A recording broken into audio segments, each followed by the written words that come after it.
Happy Deepavali நண்பா. தீபாவளின்றதுனால லஞ்சுக்கு எதுவும் செய்யலை. சரி இன்னைக்கு ஒரு பிரியாணி போட்டுடலான்னு சொல்லிட்டு கடைக்கு போய் பிரியாணி வாங்கிட்டு அப்படியே வீட்டுக்கு வந்தாச்சு. வீட்டுக்கு வந்த வரையில் சரியான ரஷ். பீப் பிரியாணி தான் மக்களே. சாப்பிட்டோன்னே ஒரு பெரிய உறக்கத்தை போட்டு டீ பிஸ்கட் கொடுத்தாங்க. டீ பிஸ்கட் ஹார்லிக்ஸ் தான், சரியா இருந்துச்சு. அந்த பிஸ்கட்டை உடச்சி சாப்பிடும் போது அடுத்தபடியாக ஸ்வீட்டு, அடுத்தது செஞ்சு அதை ஒரு நொறுக்கு நொறுக்கிட்டு படத்துக்கு போயாச்சு. தீபாவளிக்கு ரிலீஸ் ஆன டியூட்டி படத்துக்கு தான் போயிருந்தேன். படம் சரியா இருந்துச்சு. பிரதிப் தான் வச்சிருந்தாரு. எல்லாரும் நெகட்டிவ் ரிவ்யூ தான் கொடுத்துருந்தாங்க. நம்ம தான் போய் பார்ப்போமே பார்த்தேன். படத்தோட வைப் எப்படி இருந்துச்சு நானே போடுறேன்.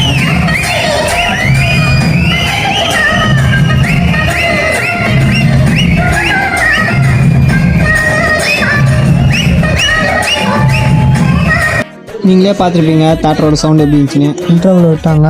எல்லா வெளியே போயிட்டு ஸ்நாக்ஸ்லாம் வாங்கி வந்து அப்படியே படத்துக்கு ஓப்பன். படம் முடிஞ்ச பிறகு அப்படியே வண்டி எடுத்துட்டு வந்துட்டேன். வீட்டுக்கு வந்து நைட் தீபாவளி அன்னைக்கு நான்வெஜ் இல்லைன்னா சிக்கனு, முட்டை, சப்பாத்தி தான்.